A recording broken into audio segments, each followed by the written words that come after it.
여러분, 오늘은 우리 개신교회 전체로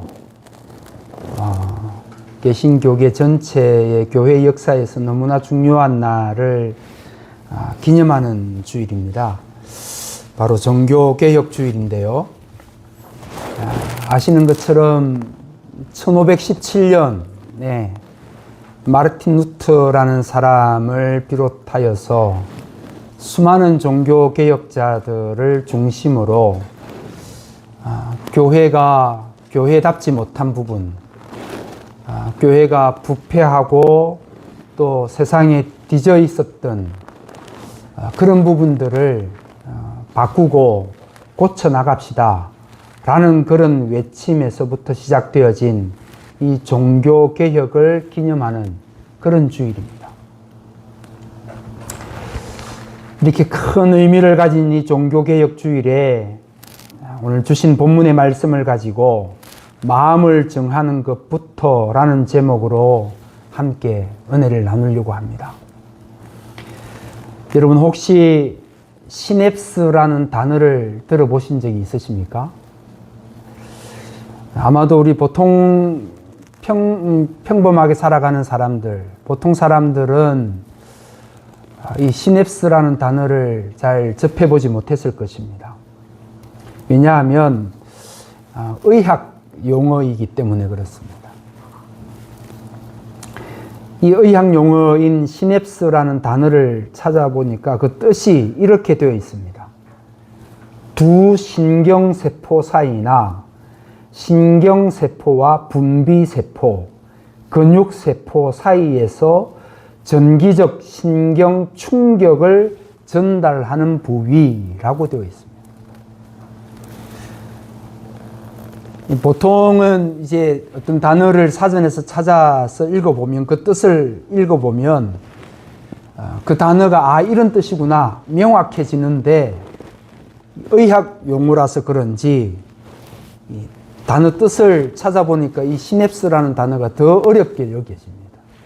무슨 신경세포, 분비세포, 근육세포 그런 이야기들. 근데 이거를 가장 간단하게 우리가 이해하기 쉽게 요약을 해보라고 한다면 시냅스가 어떤 의미냐, 어떤 말이냐? 습관이라는 겁니다. 습관. 우리 뇌 속에, 우리 머릿속에 우리가 어떤 행동 하나를 하게 되면 그 행동에 따른 습관이 하나씩 만들어지고 결국은 그게 그 사람을 온전히 대변하게 되는 그런 일들을 한다는 겁니다. 예를 들면 이런 이야기입니다. 여러분, 우리가 갓난아이들을 낳아서 길러보지 않습니까?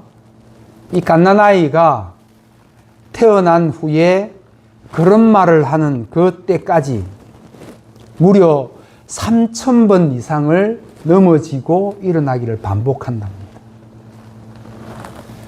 3000번 이상쯤 하게 되면 이제 이 뇌 속에서 세포가, 신경세포가 어떻게 하면 넘어지지 않는지, 어떻게 하면 기웃덩거리지 않고 안정적으로 걸을 수 있는지를 이 신경세포가 뇌에 전달을 한다는 거예요. 그러면서 그게 이제 자리를 잡게 되면 무한 반복해서 걸어 다니는 것이 안정적으로 걸어 다닐 수 있게 만들어 준다는 겁니다. 그게 시냅스라는 단어입니다. 우리가 걷는 그런 말을 연습을 하면서 수없이 많이 넘어지고 일어나고 넘어지고 일어나고를 반복하다가 보면 자기도 모르는 사이에 일어나서 넘어지지 않는 요령을 깨닫게 되고, 걸음마를 걸을 때, 발걸음을 뗄 때 뒤뚱거리지 않고 바르게 걸을 수 있는 그런 방법을 체득하게 되면서 뇌 속에 각인된다는 겁니다. 그게 딱 자리를 잡게 된다는 거예요. 그래서 우리 모두가 갓난아기 때 배운 이 걷는 법을 여러분 우리가 평생 기억하는 거죠. 이 시냅스라는 이 물질이, 신경 물질이 우리의 삶에 한번 딱 각인이 되면, 우리 뇌 속에 각인이 되면 평생 동안 그것을 쉽게 잃어버리지 않게 한다는 겁니다. 그래서 여러분, 습관이 얼마나 중요한지 모릅니다. 그래서 3,000번 정도를 넘어지다가 일어나기를 반복하면서 배운 그 걸음마를 어떻습니까, 여러분? 우리가 다 나이가 들어서 근육이 다 빠져서 도저히 걸을 수가 없게 되거나 아니면 병상에 누워서 이게 다치거나 그래서 병상에 누워 있을 수밖에 없는 것을 제외하고는 우리가 죽을 때까지 걸음을 걷게 되는 이유가 이 시냅스가 작동하기 때문에 그렇다는 거예요. 옛날 어르신들이 하신 말씀이 그래서 상당히 일리가 있는 것 아닙니까? 옛날 어르신들이 뭐라고 말씀하셨습니까? 3살 버릇 8까지 간다. 그러니까 3살 적에, 어릴 적에 했던 그 습관들이 8살까지 계속 유지가 된다는 거예요. 물론 우리 조상들도 그런 이 뇌 연구를 하기 이전에, 그 학설이 발표되기 이전에 이미 그런 것들을 다 깨닫고 이치를 알고 이야기를 해 주셨습니다마는, 미국의 하버드 대학교의 심리학 교수였던 윌리엄 제임스라는 교수 또한 이 시냅스라는 물질을 발견하기 훨씬 이전에 이 뇌에 대해서 이런 이야기를 했습니다. 인간의 행동이 반복이 되면 뇌 구조에 큰 영향을 끼치게 된다라는 학설을 발표를 합니다. 윌리엄 제임스 교수가. 근데 그때가 이 윌리엄 제임스 교수가 이 학설을 발표한 때가 1950년대라는 것 아닙니까? 이 시냅스라는 이 신경 물질을 인간이 발견하기 훨씬 이전에 이미 그 모습을 알게 됐다는 겁니다. 그러면서 윌리엄 제임스 교수가 하는 이야기가 뭐냐 하면, 사람이 좋은 생각이든 나쁜 생각이든 계속 반복적으로 똑같은 생각을 하게 되면 그 사람의 삶의 형태가 그 생각에 사로잡히게 된다는 거예요. 지배당하게 된다는 거예요. 그래서 가능하면 할 수만 있다면 좋은 생각을 많이 하라는 거예요. 할 수 있다면 감사하는 마음을 많이 가지라는 거예요. 그게 바로 이 윌리엄 제임스 교수가 해준 이야기입니다.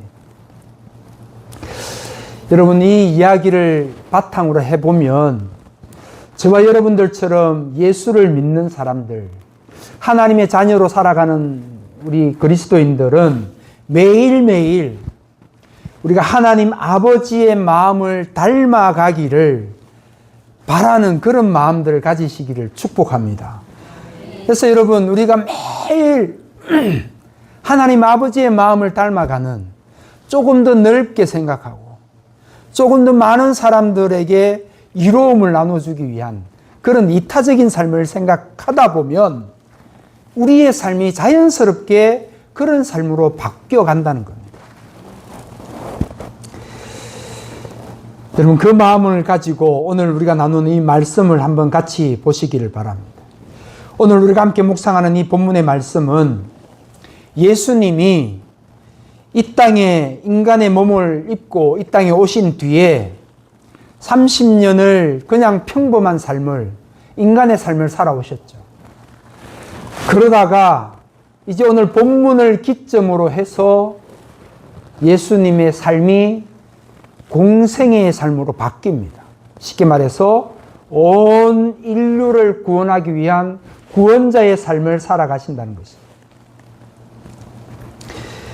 주님이 공생애를 시작하실 때 마귀로부터 큰 시험을 받으시면서 아주 강렬하게 공생애를 시작하시는데, 그 시험이, 마귀의 시험이 잔인하기 이를 데 없습니다.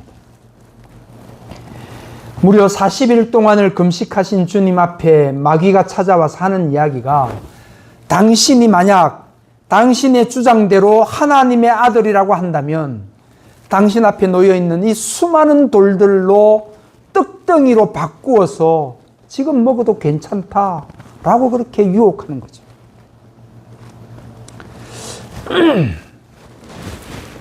여러분은 어떠십니까? 여러분 금식을 해보신 경험이 다들 있으시지 않습니까? 금식이라는 것은 하나님 앞에 어떤 결단과 어떤 특별한 상황을 두고 하나님 앞에 엎드려 기도할 때 우리가 기도하는 방법 중에 하나가 금식 기도 아닙니까?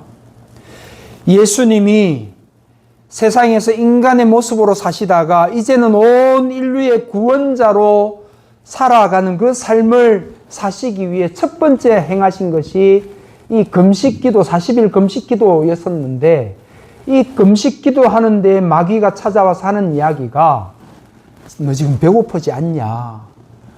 네가 능력이 있는 자라면 돌덩이들로 다 떡으로 바꾸어서 먹어도 괜찮지 않겠냐? 라는 그런 유혹. 마귀가 얼마나 간사한지 가장 약한 부분을 치고 들어오는 것 아닙니까, 여러분?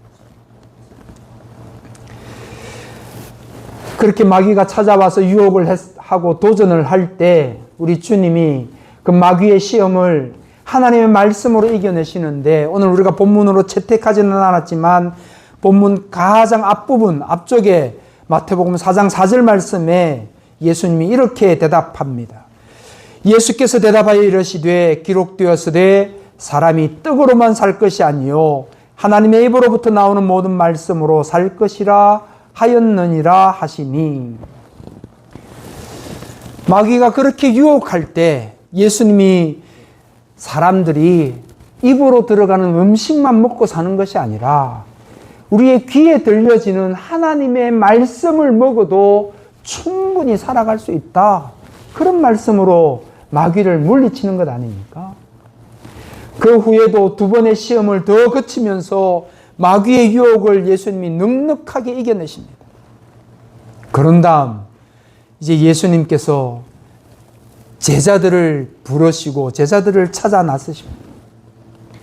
한 사람 한 사람을 만나시면서 당신의 사역의 동력자로 초청하시고 동력자로 세워서 하나님 나라의 일들을 감당하게 해주신 것입니다.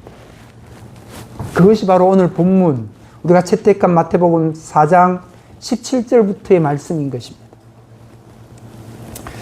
여러분, 여기서 여러분에게 질문을 한 가지 드리겠습니다.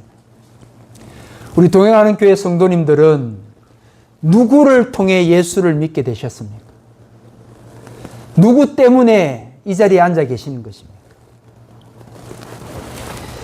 아마도 태어날 때부터 어머니 뱃속에서부터 믿음을 가지고 이 땅에 태어나신 분들도 계실 것이고 부모님이 먼저 예수를 믿으셔서 자기를 인도해 주신 분도 계실 것이고 주변의 지인들이나 친구들이나 그 누구를 통해서든지 복음을 듣고 전해 듣고 이 자리에 나오신 분들도 계실 것입니다. 다 각자가 다를 것입니다. 저도 개인적으로 아주 어렸을 때에 동네에 노방전도 나오셨던 그 전도사님을 통해서 예수를 믿고 지금 이 자리에 서 있는 것입니다. 1970년대 중반에 고향 마을에 그 구석구석에서 수없이 많은 아이들이 빠글거릴 때 그 아이들을 향하여서 교회 가자, 얘들아 교회 가자 라는 그 말 한마디에 돈 10원만 주시면 교회 가겠다고. 그 10원짜리 하나 받으려다가 구원 얻고 목사 되고 이 자리에 있는 거라는 거예요. 말로 표현할 수 없는 엄청난 하나님의 은혜를 경험한 것 아닙니까? 그런데 여러분, 가만히 생각해 보면 예수님의 시대까지 거슬러 올라가다 보면 예수님을 이 세상에 널리 전파하는 일에 가장 지대한 공헌을 했던 사람들이 있습니다. 그 사람들이 아니었으면 이 땅에 온 세계 열방에 예수 복음이 전거되기가 어려웠을 테고 그 사람들의 헌신과 그 사람들의 희생이 아니었으면 최초의 복음이 전파되는데 많은 어려움이 있었을 것입니다. 어쩌면 저와 여러분도 지금 이 시대, 이 자리에 있는 것도 그분들의 희생과 헌신 때문이었는 줄도 모르겠습니다. 그분들이 누군가 하면 바로 오늘 본문에 등장하는 우리 주님, 예수님의 제자들이 바로 그 사람들입니다. 여러분, 오늘 본문 18절, 19절 말씀해 보시면 예수님이 처음 제자들을 부르시는 장면이 등장을 합니다. 예수님께서 처음 제자들을 불러주셨을 때 그 첫 제자가 바로 베드로와 안드레라는 사람이었습니다. 오늘 18절, 19절 말씀 같이 한번 읽겠습니다. 시작. 갈릴리 해변에 다니시다가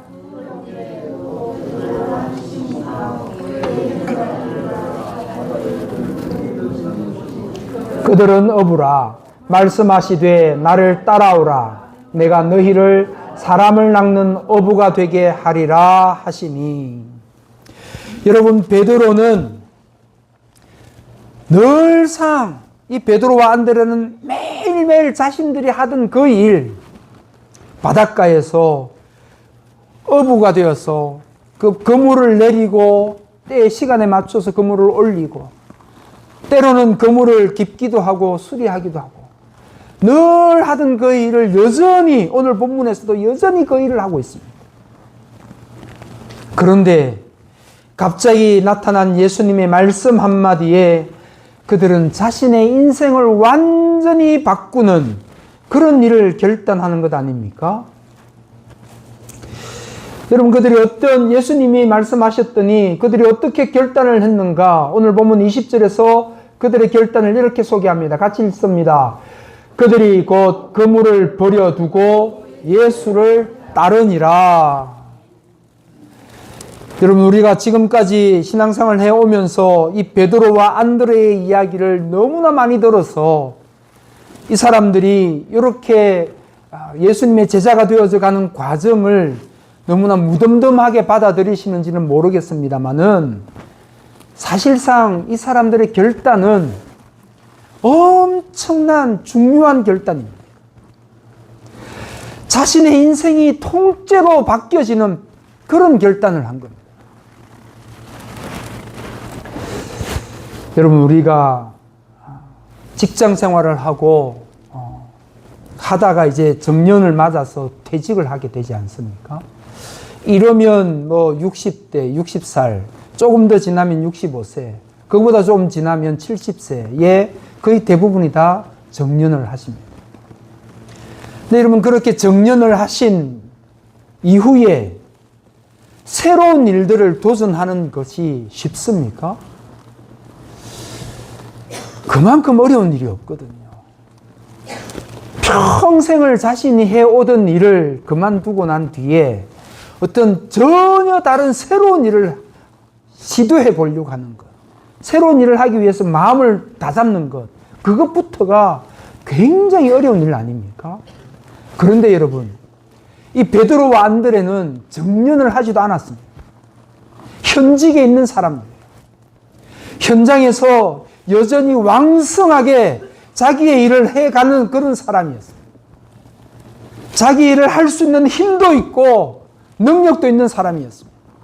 그런 사람을 향해서 예수님이 오셔서 그거 내려놓고 이제부터 나를 따르라 라고 말씀을 하셨더니 베드로와 안드레가 뒤도 돌아보지 않습니다. 단번에 마음을 결단합니다.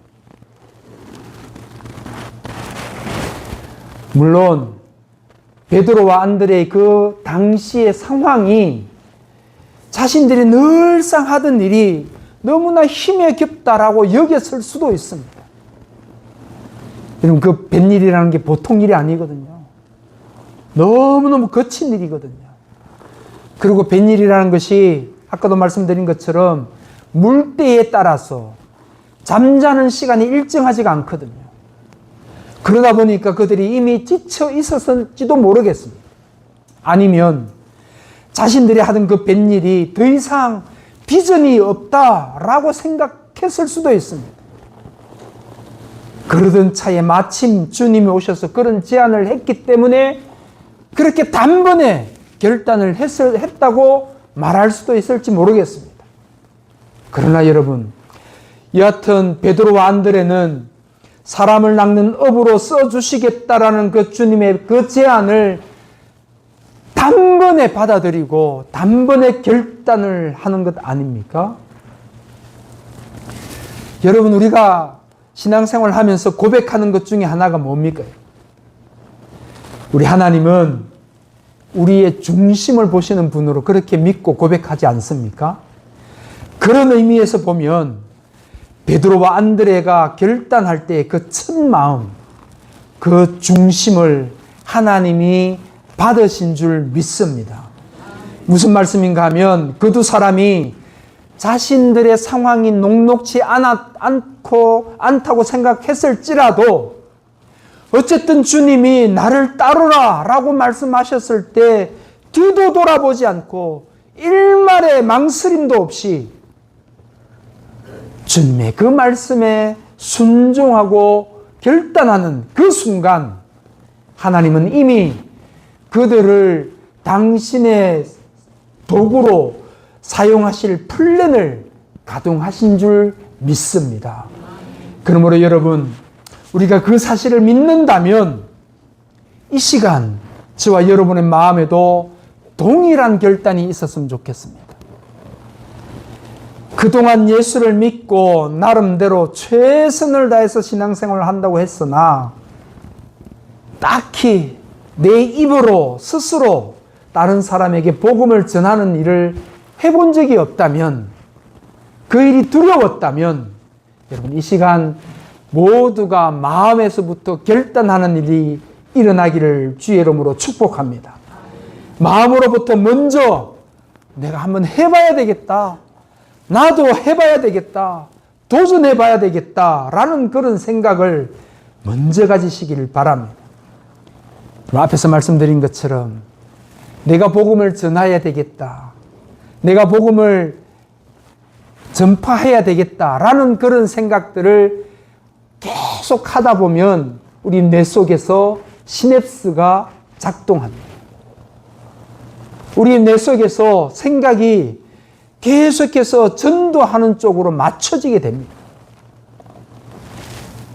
여러분, 그래서 우리의 신앙생활 속에 아직까지 형성되지 않은 이 전도에 대한 시냅스가 오늘 저와 여러분들, 오늘 이 시간을 기점으로 해서 우리의 생각 속에, 우리의 삶 속에 강력하게 자리 잡게 되기를 주의 이름으로 축원합니다. 그런데 여러분, 그렇게 우리가 마음에서부터 결단을 하면 어떻게 행동을 해야 될 것인가, 어떻게 해야 될 것인가를 생각해야 되는 것 아닙니까? 예수님이 어떻게 하셨는가를 보면 우리가 해야 할 삶의 모습들이 드러나게 됩니다. 여러분, 예수님이 이 땅에서 하신 사역을 요약해 보라고 한다면 주저할 것 없이 오늘 본문 23절의 말씀으로 우리가 다 답을 합니다. 23절 말씀을 한번 같이 읽어보시겠습니다. 시작. 예수께서 온 갈릴리에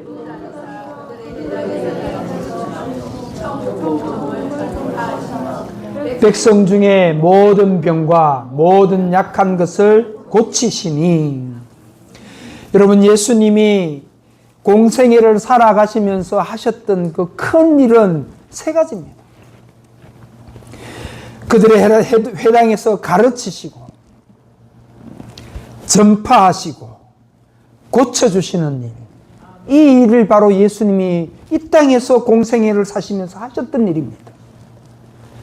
여러분, 이 세 가지 사역은 이 땅에서 예수 그리스도를 머리로 삼는 모든 교회가 나아가야 할 방향임을 믿습니다. 바로 예수님이 이 3대 사역을 교회가 그대로 이루어가야 하는 것이죠. 중요한 사실은 예수님이 이 사역을 하시기 전에 뭔가를 먼저 하셨어요. 조금 전에 함께 읽은 23절 말씀을 보시면 예수께서 온 갈릴리에 두루 다니사 다녔다는 겁니다. 수많은 사람들이 모여있는 곳을 가리지 않고 이곳저곳을 다 찾아다니신 분이 우리 주님이십니다. 그리고는 그 사람들이 모여있는 곳에 찾아가셔서 회당에서 가르쳐 주십니다. 하나님의 나라에 대해서 가르치시고 복음에 대해서 가르치시고 예수 생명에 대해서 가르쳐 주십니다. 그런 다음에 그 가르침을 받고 복음을 듣고 찾아오는 수많은 환자들을 예수님의 권능으로 고쳐주신 것 아닙니까? 그들의 환부를 만져주시면서 고쳐주실 뿐만 아니라 그들의 아픈 마음도 고쳐주시고 그들의 정신까지 전 인격을 다 고쳐주신 분이 우리 주님 예수님이십니다. 여러분, 이 시간에 간절히 바라기는 바로 이 모습이 저와 여러분 그리고 우리 교회가 나아가야 할 방향임을 기억하시기를 바랍니다. 우리도 예수님처럼 온 지역을 두루 다녀야 할 줄 믿습니다. 그래야 우리가 사람들을 만납니다. 최소한 우리가 살아가는 이 지역만이라도 우리가 다녀야 사람들을 만나고 그 사람들에게 전할 수가 있는 것입니다. 또한 예수님처럼 전파해야 하는데 다른 것 전파할 생각하지 말고요. 천국 복음, 예수 생명, 예수 은혜를 전파할 수 있기를 바랍니다. 내가 가지고 있는 정치적인 이념, 정치적인 성향, 그걸 사람들을 만날 때마다 가르치고 전파하려고 그 생각하지 말고 오직 예수 은혜, 예수 복음을 전파하는 그런 은혜가 있기를 주의 이름으로 축복합니다. 그런 다음에 이제 우리가 두루 다니면서 그렇게 찾아오는 복음을 전하고 전파했을 때 그 전한 복음을 듣고 찾아오는 영혼들의 아픔을 우리가 함께 보듬어 주었으면 좋겠습니다. 우리 교회 안에 들어오는 모든 사람들을 함께 맞아주고 보듬어주고 함께 성령께서 그 아픔을 고치시고 싸매어 주시기를 함께 기도해주는 그런 교회가 되었으면 좋겠습니다. 여러분, 그게 바로 하나님 우리 교회에 허락해 주신 사명인 줄 믿습니다. 자, 그렇다면 여러분, 이제 여기서 우리가 처음 나눈 말씀을 한번 돌아가 보시겠습니다. 여러분, 우리가 지금까지 신앙생활을 해 오시면서 우리가 이미 익숙해져 있는 것들은 참 많습니다. 예배에 익숙해져 있으시죠. 그래서 매주일마다, 수요일마다, 새벽 예배마다 익숙한 자리에 찾아 나와서 예배하는 일들이 이미 우리에게 시냅스가 되어 있습니다. 저장이 되어 있고 그것이 작동해서 주일만 되면 예배당으로 달려 나오게 되어 있습니다. 그 일들을 우리가 수없이 많이 해왔습니다. 봉사하는 것도 마찬가지지 않습니까? 교회 안에서 구석구석에서 이름도 없이 빛도 없이 섬기고 봉사하는 그 일들 이미 우리에게 익숙해져 있습니다. 다 우리 성도님들 모두가 다 그 일에 성숙하도록 시냅스가 되어 있습니다. 그런데 상당히 오랜 시간을 신앙생활을 했으면서도 여전히 시냅스가 형성되지 않은 분야가 있습니다. 그 분야가 바로 전도가 아닌가 생각합니다. 우리는 전도에 대해서 어려운 것이라고 생각합니다. 전도는 중직자들만 하는 것이라고 생각합니다. 전도는 교회 오랫동안 다닌 사람들만 하는 것이라고 생각합니다. 전도는 말 잘하는 사람들이 하는 것이라고 생각합니다. 그래서 전도는 나를 빼고 다른 사람들이 하는 것이다 라고 그동안에 여겨왔을 수 있습니다. 그런데 여러분, 그 어려운 전도도 우리가 계속해서 생각하다 보면 반드시 이 사람에게만큼은 내가 복음을 전할 수 있으면 좋겠다. 그 사람만큼 내가 전도할 수 있으면 좋겠다. 라는 생각을 끊임없이 하다 보면 우리 뇌 속에 시냅스가 작동한다는 것 아닙니까? 좋은 생각을 계속 하다 보면 언젠가는 그 생각이 이루어지는 것 아닙니까, 여러분? 시냅스가 바로 그런 것 아닙니까? 그래서 여러분, 오늘을 기점으로 저와 여러분들이, 우리 동행하는 교회 성도들이 우리 주변에 있는 사람들 가운데 내가 참 말하는 것도 어렵고 예수 믿은 지도 얼마 안 됐고 복음의 진수에 대해서 잘 모르지만 그래도 예배당에서 예수 믿고 함께 찬양하고 함께 예배하니 마음이 평안하더라. 그 이야기 한마디만이라도 해보겠다라는 그런 결단이 이 시간 저와 여러분들에게 있어지기를 축복합니다. 여러분, 그래서 우리 동행하는 교회가 예수님처럼 부지런히 다니시고 만나는 사람들에게 하나님의 나라를 가르치고 하나님의 말씀을 전하고 하나님의 은혜로 그들이 가지고 있는 아픔을 고치고 싸매시는 그런 놀라운 역사들이 일어나기를 주의 이름으로 간절히 축복합니다. 예수님이 행하셨던 그 3대 사역을 우리가 날마다 잘 감당하시는 그런 은혜가 있었으면 좋겠습니다. 중요한 사실은 그렇게 두루다니고 사람들을 만나서 하나님의 말씀을 전하고 나라를 전하고 하나님의 복음을 전하는 그것은 오늘 이 시간 이 자리에서 우리가 마음을 다잡는 데서부터 시작하는 것인 줄 믿습니다. 이 시간 결단하는 것에서부터 시작하는 겁니다. 특별히 여러분, 오늘 종교개혁주의를 맞아서 내 자신을 스스로 개혁시켜 가야 한다면 여러분, 바로 그 부분부터 개혁해 나가십시다. 그동안에 전도하기를 두려워하고 어려워하고 힘들었던 것, 그것부터 바꾸어가고 고쳐가고 그것부터 변화시켜 갔어. 그래서 종교개혁주의를 맞아 의미 있는 결단을 하시고 우리가 결단하는 그 순간 하나님께서 미리 준비하신 당신의 플랜을 그대로 우리에게 적용해 가시는 줄 믿고 결단하시는 그런 하루가 되시기를 주의 이름으로 간절히 축복합니다. 함께 기도하시겠습니다. 고맙고 감사하신 하나님, 은혜를 감사합니다. 저희들이 무엇이고 한데 일찍부터 저희들을 택하시고 불러서 하나님의 자녀로 삼아주시고 날마다 하나님 말씀 안에서 거할 수 있도록 은혜 주십니까? 하나님의 그 크신 은혜에 늘 감사와 찬양이 끊이지 않는 저희들의 삶이 되게 도와 주옵소서.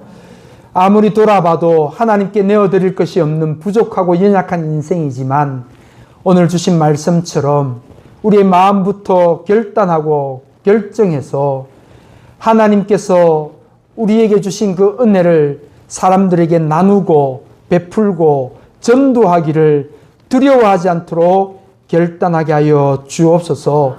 이 시간 우리가 마음을 정할 때 하나님께서 미리 계획하시고 준비하신 그 모든 일들을 우리를 통해 이루어가게 하실 줄 믿음으로 고백하며 저희들을 통하여서 하나님의 나라가 더 확장되어지고 하나님의 몸된 교회가 더 많은 사람들로 채워지는 그런 은혜가 있기를 간절히 바라옵고 감사를 드리오며 귀하신 예수님의 이름으로 기도드리옵나이다.